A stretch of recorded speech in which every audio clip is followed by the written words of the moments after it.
And we are back on the Chosen Life podcast. We are so excited. We got week 2. It's Jonathan Faison from Kormans LLP. And we have Ward 6 City Councillor Joe Horneck. He's back. Thank you. JH6. JH6. Gotta ask you, is there a nickname around the office that Joe Horneck has? No, not really. Never been good with nicknames, I think. See, if I was working here knowing now that we got to know you a little bit, what about Diamond Joe Horneck? Maybe we could do that. I don't know.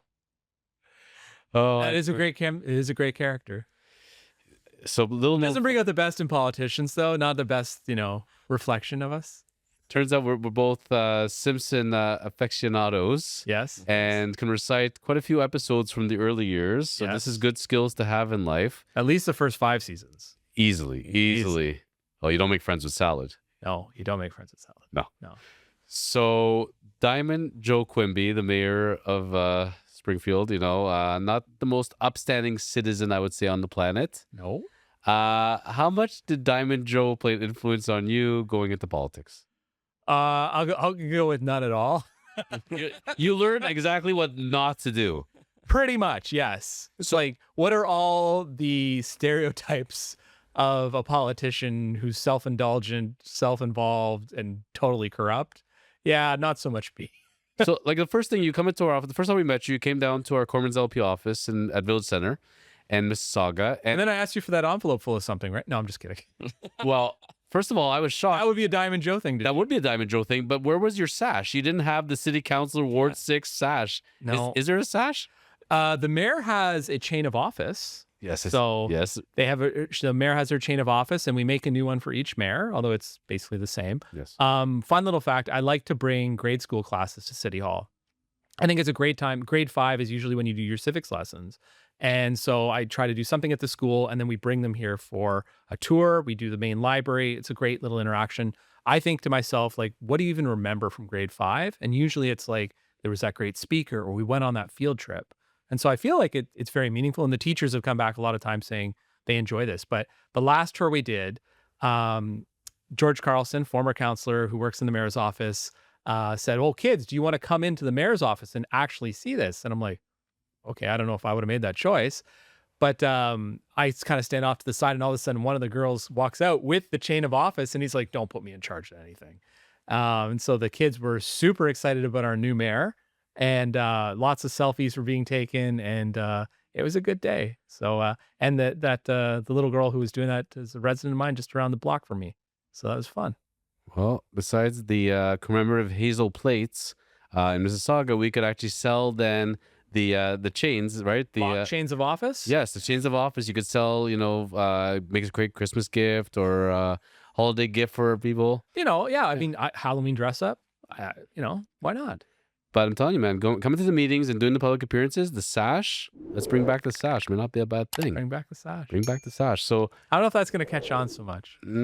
I'd wear one. See, I'm not a person who likes a lot of formality, right? Like, I'm not a person who goes to an event and is like, let me just immediately broadcast what I've just done. Let me take 10 photos about me.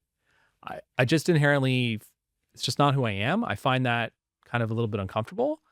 And I kind of have to push myself or have somebody around me kind of say, Joe, actually stand there, take the photo. You need to put out something about this. Because I got into politics because of the issues and because I'm interested in people. And so I find even when I go and knock a door, I should be saying like, "Hi, I'm Joe, and here's my background," or whatever. I don't start like that at all. I will always start with, "Hi, I'm Joe Horneck.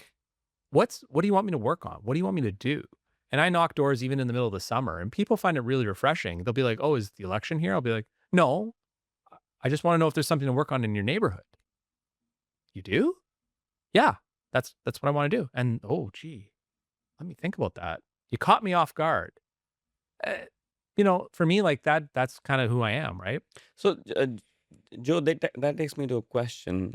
Why Ward 6? Why Ward 6? I was thinking the same thing. There's all these wards. How was it Ward 6? How was Ward 6 so lucky to get you? It's where I live. And I think one of the things is that a requirement? Like, do you have to live in the ward? No, you don't. And sorry to cut you. Not many councillors get to live in the ward they get elected from, is it? Yeah, it's 50-50-ish. Yeah, it's definitely not a requirement for sure. I mean, I do feel like there's some parts of the city that have a strong attachment to Right. the people who live there. And so it's not a requirement, but I technically, if you were saying, hey, I'm thinking about running in a place like Streetsville or Port Credit or Clarkson, I think there is a higher standard from the people who live there Right. that they want somebody who lives there. Ward Mm. 6 is not a place with a lot of identity, I'll be honest and say. It's not any part of the old towns that make up Mississauga. So Arundel is the kind of closest thing along Dundas. But there isn't mass, like I'm from Streetsville, I'm from Port Credit, that you get in places.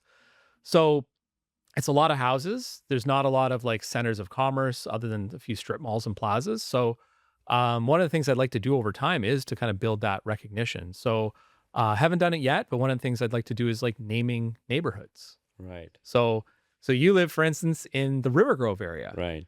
and it's not actually called the River Grove area. That's just the major street and the name of the local community center. But shouldn't it be called the River Grove area? So, Right? Like this is something I'd want to put to the but to neighbors. identify it too, yeah? You're Right? right. Yeah. So, I mean, I think like a real estate agent would inherently say, when I want to market something, especially a good neighborhood, I want to be able to market it. That is the River Grove neighborhood. That is my Point Credit neighborhood. And so one of the things I want to build, and I think from that you get pride, right? You can say, well, that's where I live. I feel identity. I feel pride in that. I No, want to you, make sure the you, neighborhood gets up. you get attached to the major, whatever it is, a hub, community center, or library, or Yep. park. Yep. Because I know you do a lot of work with the parks. Yeah, I do a lot of I'm park, at I this- do a lot of park cleanups. Just to touch on like one of the things I'm doing in Ward 6, when we do a playground refresh, a playground play structure lasts about 20 to 22 years. Okay. It's a long time, right? Yeah. When we replace them, the city kicks in about $200,000, and you're like, wow, that's a lot of money, but it lasts 20 years. Right. So amortize that. Think about, and now I'm talking like a banker. And we got to go through winters and Yeah. wear and tear. Winters, wear and tear, ice storms, snowstorms, everything like that. So 20 years. So what I'm trying to do is I've been going out to different businesses and trying to say like, could you kick in a little bit more for me to put in a couple of extra pieces of equipment? Because when I don't have a natural center of gravity in much of my ward, I want to make the park that center of gravity. And I think when I moved to the city, as I said before, like I moved here because I wanted to raise my family. I didn't know anybody when I moved here. The way I met people was through my kids. It was through the recreation programs. It was through the baseball. It was sitting in the park and talking to that other neighbor who also has a kid of a similar age. So I want to make my playground structures as best as I can, because that's one of the only places where you're going to meet your neighbor. And I want it to be a pleasant experience. And I want the kids to say, I want to go to that park. It's hard enough, as anybody who's a parent can say, getting them off the TV or the PlayStation Yeah. or whatever else they're doing. And so don't you want your parks to be the best they can? And, I've been able to find a couple of people who run businesses to kick in small amounts. Lucky enough, I was able to find a really large donation from a tennis group that used to be in my area and was defunct now. Still had some money left in the bank account. Okay. But for me, like that's something I want to build in my area. And I think that's important. But let's say I have a local pizzeria. Let's say Ray's Pizzeria, Yeah. Famous Ray's, right? Yeah. So I'm Famous Ray's Pizzeria in Mississauga, and I want to help sponsor the park. So I could donate and theoretically sponsor the park, right? It could be Can we give a little recognition, a plaque or something that would Ward recognize 6 Park, brought to you by Famous Ray's, like along those lines. Yeah. See, now this is what I'd be doing. I have some marketing ideas. My brain is going into overload right now. Yeah. people? All right. We want to give Ward 6 its identity. So as you're driving in, you're like, you have now entered Ward 6, the home of the da-da-da, and enjoy your time. And as you're driving through, you are now leaving Ward 6. It's been great to have you. And start putting Now you're Ward making me the local mayor of the town. now. But if it was me, I'd have my picture doing this, saying, "Hey, welcome to Ward 6." Ward You know? 6, yeah. Yeah. So Ward 6 brought to you by City Councillor Joe Horneck, and you're like, "Welcome to Ward 6," and then we create a whole vibe for Ward 6. See, the thing is, I would never attach my name to it. I knew- because I'm just not. I know he's cringing right now. He's like, "Nah." I've always said, like, if anybody ever wants to name a thing after me, make sure I'm dead. I'll be too embarrassed. Like, it'd be a great honor, I'm sure, to have anything, whatever, to be memorialized. But honestly, I'll be too embarrassed to show up to the ceremony to clip a ribbon on whatever it is you're talking about. I guess we have to nix that statue idea. You never know. Well, I always love it, political statues. I always like the rumor that Winston Churchill wanted his electrified because he didn't want the pigeons pooping on him. It's smart. I can relate to that. Yes. You can see a lot of that at Russell Square in London, I'm for sure on that. Yeah, for sure. But an average resident in Mississauga, if you polled them and said, what ward are you in? I don't know how many would be able to answer that. No, I totally agree. I think they would identify with the neighborhood. I'm from Right. Streetsville. I'm from Meadowvale. The number is kind of meaningless too, right? And to be honest, kind of like a lot of boundaries you put on these things, we haven't moved the boundaries in a lot of years, over 20. But, a lot of people don't have a sense of where that boundary even is. So, we get people who come to us from across the street from our boundary. I pass them on to the local councillor, or if it's really simple, maybe we'll just handle it and, but it's an artificial thing, right? Coming to that point, Joe, now you talk about the boundaries. It's all about zoning and bylaws. You work on the planning committees with the city. What's your initial take on that? How did you digest that concept coming from finance background into municipality? And what's your take on that? Would be interested in knowing that. Yeah, I have to say, like, that was one of the places where I had some real growth in terms of like having to learn a lot more. Like, building was not a thing I'd really been exposed to, let alone like major projects and how that kind of goes. So that was a lot of learning for myself. The planning and building committee, what are the rules around putting up a major thing? What kind of studies do you run? What kind of consultation do you run? What consultation is optional versus mandatory? And then the other thing I'd say is the rules around building have changed so dramatically. I think we're on like round 4 now, at least, of legislation from the premier's Doug Ford government. Yeah. At least round 4. Maybe it's round 5 now. So, there's been such amazing change in that. And the conversation about building, because of the costs that we were talking about earlier, it's completely upset, right? Like, people have had this topic thrust on them. Like, if you look back 10 years ago, people weren't arguing for fourplexes. What are you talking about? What even is a fourplex? And now that's part of the conversation all the time now, right? And being edgy was supporting basement apartments as some kind of right. But I also want the right to be able to say no to them whenever I feel like it. If there's an uproar in the neighborhood, I also want to be able to say no. So let's not just give out the rights. Now we live in a completely different world. I feel like people are saying a lot, I want to see more housing. I want to see more affordable housing. Just not in my neighborhood, just not on my street, but I'm very good with it. And it doesn't quite work like that. At the end of the day, if you want to create a supply and you want to be able to make it accessible for everyone, there is going to have to be give and take. It's not going to be that simple. We can't say everybody's getting it, just not you. Yeah, I think, the one place where I can agree with some of the pushback is at times people try to pack too much density into a smaller space. And then you do have to think about the garbage and the parking and are you creating too much of attention? So like, you can be positive on housing and want to see things built, but also look at an individual project and go, oh my goodness, like that much for that place? That's not even near a major transit node, or it's barely supported by the thing you need. Maybe not that much. And so I feel like there's that tension right now where the city will turn down a few things because it's just a little too much. And the neighbors aren't completely wrong. So I think that's the interesting thing when you get people coming at council. I always have a very visceral reaction, though, when anyone gets up and says, well, density equals crime. That's garbage. Garbage, right? You're saying that somebody who's going to buy an $800,000 condo is, come on, right? Those are young people. Those are new Canadians. Those are people who need a place to live. Takes back to the Don't same point demonize them. that when you moved to Mississauga, it was not like that. That's right. And I want to bring you to a pressure point, which is, as a resident of Mississauga, I feel a lot of times, is the Eglinton Road and Ridgeway Plaza side. Okay. That's all blocked. I know it's not your ward, but you must hear that many a times all on the street as well. This traffic has gone so much on that one section of the, riding that it's so, bizarre to see a lot of traffic lights, both the traffic lights being stuck at one time. Yeah. Yep. So that's the kind of concern I was trying to raise up with the planning and zoning. What can a resident bring to your table to have that addressed at the council meeting? Yeah. So, I think one of the things when you have more density is, you're going to need smarter traffic lights. You're going to need to upgrade them to more intelligent systems. And there's a lot of new technologies you could put out there. How much you can put into any one intersection at a time, you never know, right? But I think there's absolutely part of a conversation that needs to happen about making lights more intelligent, synchronizing lights, think about how that works. Also, moving all the lights to being under the city control and not split between the city and the region. That would help. We're going to do that in the near future, thankfully. That'll be a real smart cost realization as well as just operational intelligence. But, it's interesting. You mentioned the Ridgeway Plaza, and there is like this two mindset about Ridgeway Plaza.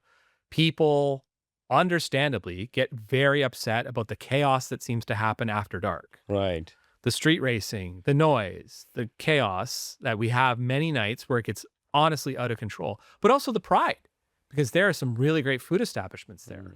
And especially if you talk to the Pakistani Indian communities, they'll be like, I love Ridgeway Plaza. I took my cousins there when they flew in from that other place. And don't you know, it's got the best cuisine for this. And that's a point of pride. And boy, we need to boost that from a tourism standpoint as a real, Mississauga can be famous for its South Asian and East Asian food. And that's true.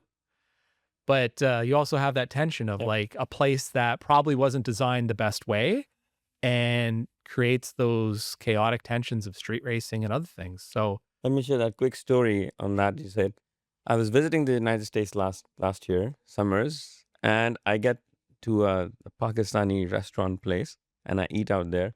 And one of the waiters come and talk to me and ask about the Ridgeway Plaza. It's so popular. that's crazy. And the same thing happened in Niagara Falls. It happened 2 times. That's crazy. Niagara Falls of the United States border. And they came back and they asked how popular, how imploding with taste is that place that you want to go and visit it. Well, I had some people, a local resident who sits on the board of an alumni association for a famous university in Pakistan.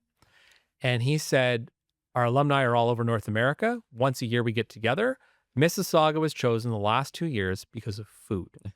We could have gone to Austin. We could have gone to wherever else. In all of North America, we chose Mississauga because of the airport and the food. Right. And I'm like, that's something. That's actually dollars coming in for hotel rooms and visits and pride of the city for having something that's actually a destination. Like, we're never going to have an Eiffel Tower, right? We're never going to have something like that. But maybe our secret sauce to the city, beyond being a great place to raise families, would be that we have excellent food of a lot of different backgrounds. Yeah. Like, I'm very proud of, in my area specifically, there's the Golden Square Plaza, East Asian food, Chinese, Vietnamese, Korean, awesome. The best in the city, I think.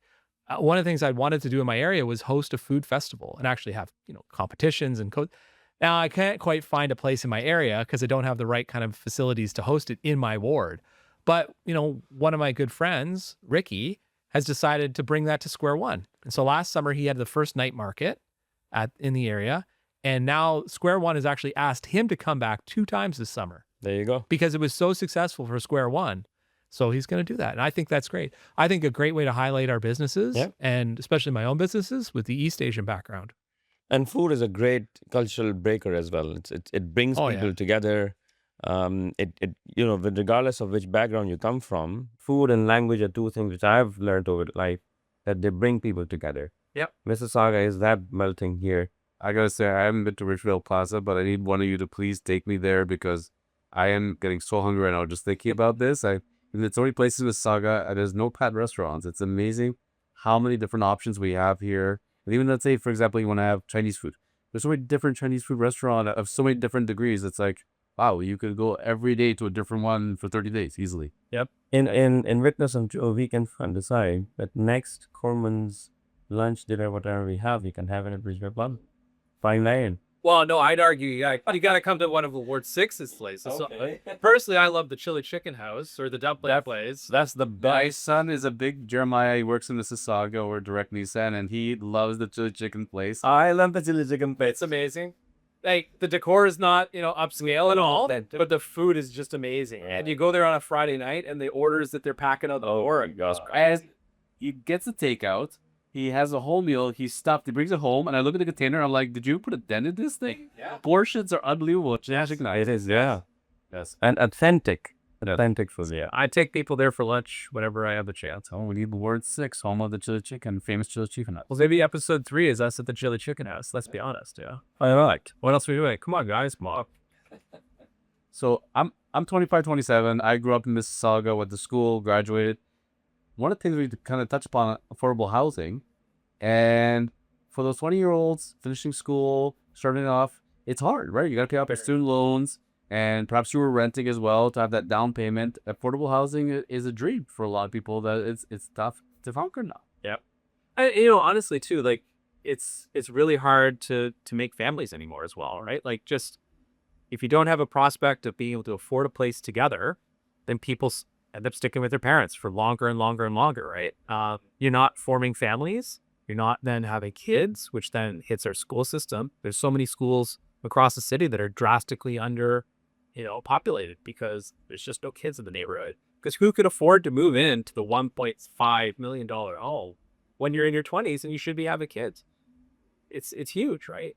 And who else? It's honestly harder. You can say it's harder to raise a family in a shoebox in the sky. Joe, that takes me to a question. What could be a solution then in terms of housing? You've been in the council for some time. You have experience interacting with big banks and also with different levels of government. What could be a solution provider here in this situation? Yeah, I mean, I think there's a lot of things we can try to do.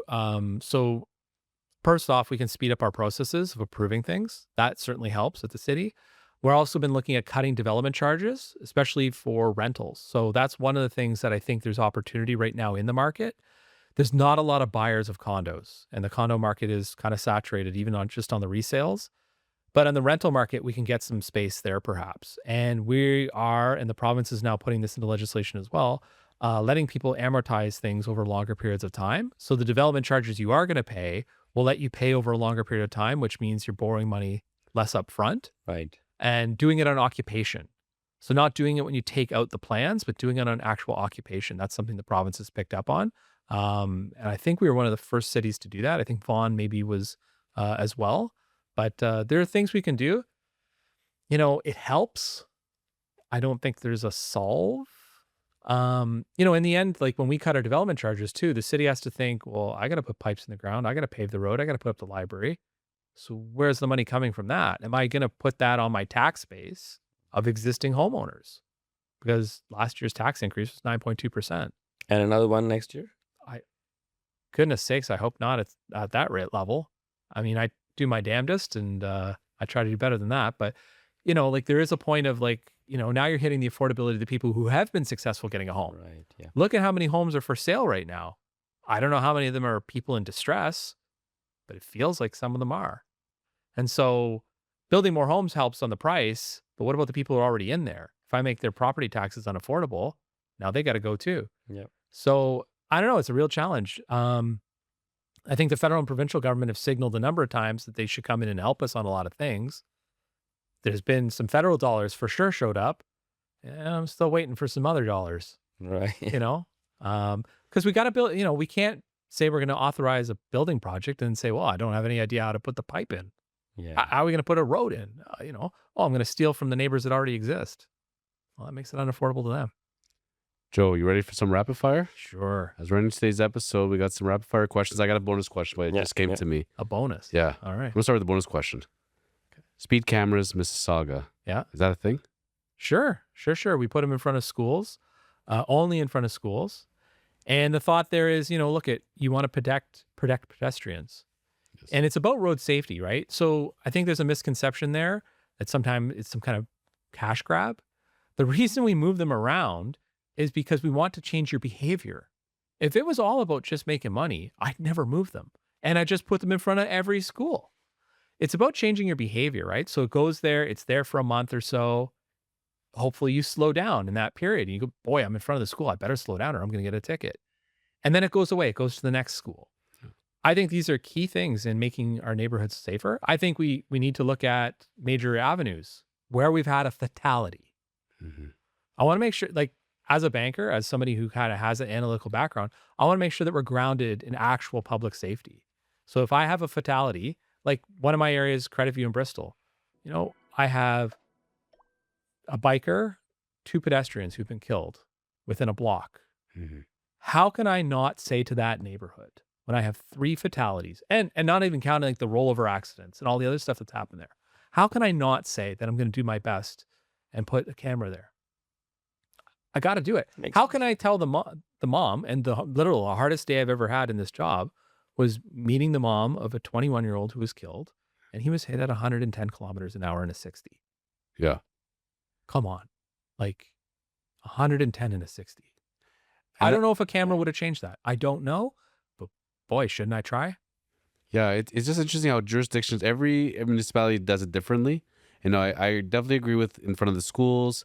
And as far that example, at 110 in a 60 zone, I think at that point you should have your license. You should not have the car at that point.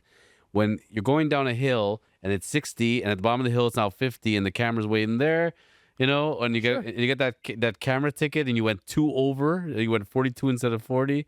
So this is where I come to the meetings for the city council meetings to talk about that. Yeah. Like we have some leeway, maybe like 5 over and then the ticket, but there's a process to it certainly. But at the end of the day, there are areas where we've shown it's higher traffic, people ignoring stop signs, people just running through lights.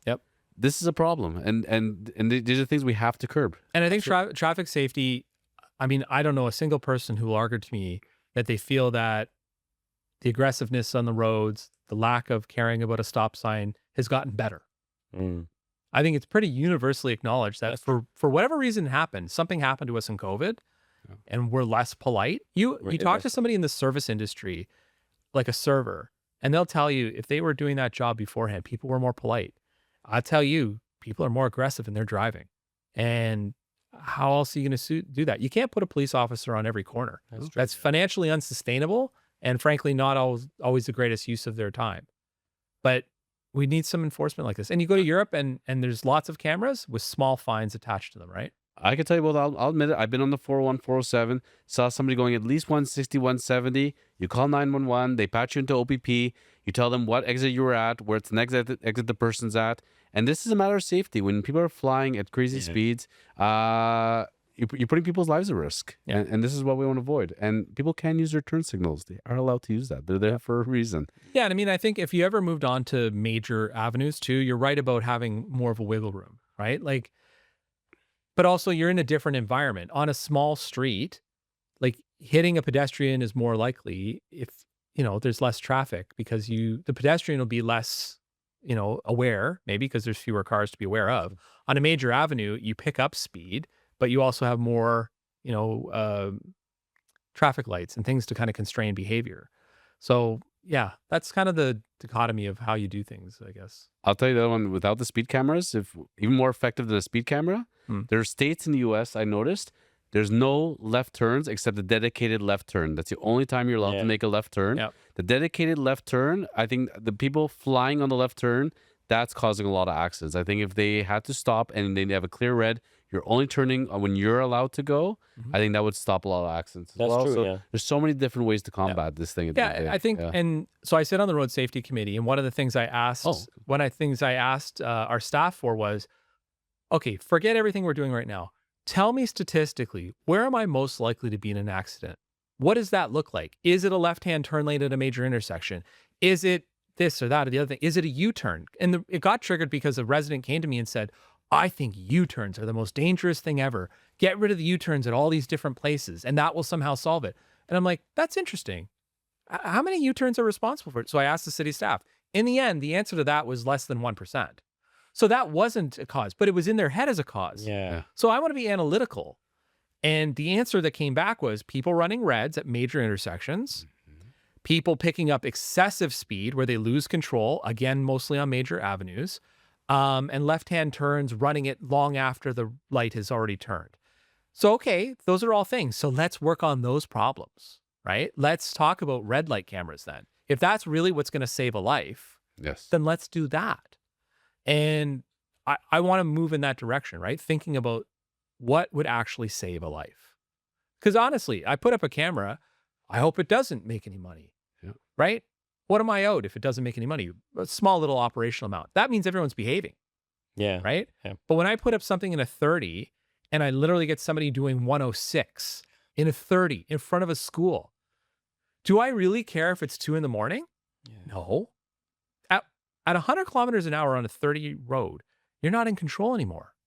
It doesn't matter if the pedestrian comes or not. You're going to hit the tree. It's all about regulating behavior that you said, Joe. It comes down to a major street or a small street, doesn't make a difference. It's all about making sure that people are regulated in their environment here. Yeah, and I think The reason for why we pick 30 in front of a school, because at 30 kilometers an hour, if you strike a pedestrian, their chance of living is 98%. Yeah. At 60 kilometers, their chance of death is 98%. That 30-kilometer difference Makes is a lot of- everything. And to be able to go 30, you have to literally keep your foot on the brake the whole time. You can't. The car rolling is going to go 40. So this is where You have to coast. considerations. Absolutely. Back to Ward 6. Yeah. We love Ward 6. We want to bring up Ward 6 again. We want the signs. Welcome to Ward 6. You had a question about Ward 6? The hidden Your gems? hidden gem. Yes. My hidden gem, absolutely the Riverwood Conservancy.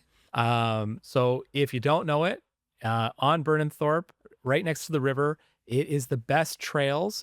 Just went hiking there last Yes. week. It's Amazing. mind-blowing. It is. And the gardens, so beautiful. The gardens are so beautiful. We just put in on a pond. We have a new boardwalk. It's just gone in this spring. Gorgeous. So that pond has been revitalized over the last few years. We had some invasive species come in and literally kill off everything else. It just completely took over. We have pulled those over the last few years, and now it is back to more of a natural habitat. We even have a very endangered turtle that has managed to show up. And frogs and birds are starting to come back. But you know what? The way you'll find that it gets really crazy there is the leaf peeping time. Right. And it always makes the list of the best times to go and see fall colors because the trails up and down the river are just amazing. One other thing I'll highlight there, though, is every spring, the floods come and wash out the trails and just devastate it. Every year, we go in and we truck in gravel and it gets washed out the next year. It's environmentally destructive and financially stupid. So starting in 2026, spring of 26, we're going to be raising the trail up. And in a more permanent way to protect us against these floods, have that more resilient put in. So we're not just trucking in gravel endlessly, put armor stones there so it doesn't get washed away. So that's one of the major projects I'm going to be working on the next little while. I'm going to reach out to our federal and provincial partners because this sounds like a real feel-good project Yeah. that they should want to get involved in. And, I've got a new member of parliament, Faris El-Soud, who just got elected as a new guy. And he was very excited by the idea. So that is something I want. And I want to, the city's basically paying for the entire thing right now. But if I can get a little extra from those other levels, maybe we can take that up to a gold Why not? standard, Yeah, right? yeah. Put in things that we otherwise would say, that's a little bit luxurious. Yeah. But I think it's the best trail in the city. If you live anywhere in Ontario, you need to make it out to the Riverwood Conservatory. Like, it's mind-blowing. Like, Edward Gardens has nothing on you guys over there. Like, it's fantastic. It's a fantastic place. And if you think about our downtown core, where we're always putting up more buildings, but where's the green space? Yep. That's one place. So now it's a short bus ride down the road. Yep. Right? And that's where people who live in the downtown area, and we keep saying, 20,000 more are going to live here, 30,000 more are going to live here over so many years. That's their green space. So it has to be the best. We got time for one more question? Yeah. Ready? You go ahead? I got it. Go ahead. It's your question, but you go with it. Number 6. How do you balance Yes. the demands of your home with the demands of your office? That is a tough one. And I think it's the thing that people, when they're thinking about should I run for politics, really deeply underestimate. Like, I've got 3 kids, and I guess that's another attraction of city politics. I've had the Too. pleasure to meet all of them. Yes, you have. And I really adore your little one. My little guy, James. Yeah. Yeah. So they're 14, 9, and 3. So there's a 10-year spacing between them. And there are very different points of life, but it is a challenge. Like, I'll have evening meetings at the same time that I'm going to compete with soccer practice or hockey or whatever. And so my wife has to manage that on that particular night. And then I try to rush home and do a pickup from the other place. And it is a challenging time. And She FaceTimes you from there, I assume, sometimes? yeah, I'm the only one with kids of that young age. Right. In the at council. At council. Okay. Councillor Ted Joe, his youngest is 8 or 9, I think. He'd be the next closest one with kids of that age. Everybody else is their, low 20s, late teens, or full adults, right? Right. Yeah. I mean, Very different considerations then. very, very different considerations. So, So how do you do it? They still don't dodge the question, Joe. I like to think I do it well, but I could He's always Superman. Like, He let's is call him great. what he is. He's Superman. That's all it come is. on, come on. You try to do your best with it. I mean, in some ways, I can integrate certain things. Like, I'm really happy with the relationship I have with my son's baseball league. Right. It's run out of Arundel, Springfield Park, and Ron Lennox Park. And so, that's something where he is an umpire there now at age 14. He played in it for a lot of years. And, it's a nice touch point for me as the local counselor to say, what do you need on that ball diamond? And so we've done things like allow them to put up sponsorship banners on the gate in order to help them pay for improvements on the field or to subsidize the cost for the kids to play. So it's little things that my connection helps. I really appreciate that. And same in the schools. Like I mentioned earlier about the kids coming here to City Hall. Like maybe if I wasn't a dad of this kind of age group, maybe I wouldn't think that that's a thing to do. But for me, it's super important. Like I've had 5 schools roll through this spring. We'll have a few more coming maybe in fall, I guess. I hope so. I'll get my son's school get in the queue for that. I love it. So I think, it is a challenge. It really is. I think I mentioned before we were chatting on camera though, I burned really hard over the summer last year. I knocked a couple thousand doors. I kept doing all sorts of events, and I was in the office 4 or 5 days a week, and I didn't take any time off for myself. And September came, and I was like, oh my God. And so I really needed some time off that we took with the family in October around the Thanksgiving break. And the kids need to see you too, right? Like I want to be able to sing tell bedtime stories and sing songs at night. Yeah, can we have that? Can we have that, please? Oh, I was saying, I for all my kids, I've made up songs. As the episode starts to end and we move towards next week, what does that song go again? So the song is James Horneck, my youngest son, and it's to the tune of London Bridge. So it's James Horneck, James Horneck. We love you. Yes, we do. Oh, we love our cute boy. Yes, we love our cute boy. He's so cute. He's so cute. And that's a dedication to all young kids out there with dads who are politicians or in public service. And then I go through every family member and I have a little verse about every family member. So it goes on. So it's funny, like he thinks that's a real song.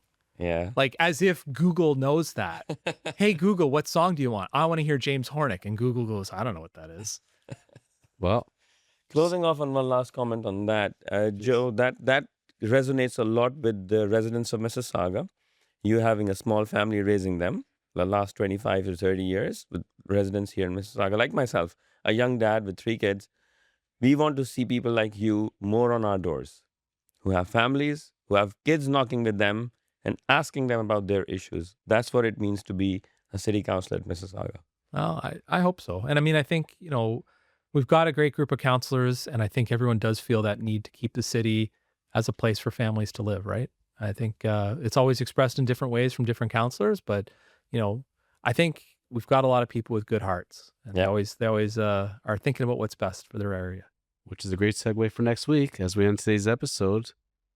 Because next week we're going to come back, we're going to talk about the future. We're going to go put on our Nostradamus hats, and we're going to think about what's going to be the future. Flying cars, obviously. It's coming there. All right. There. Stay tuned. Chosen Life Podcast.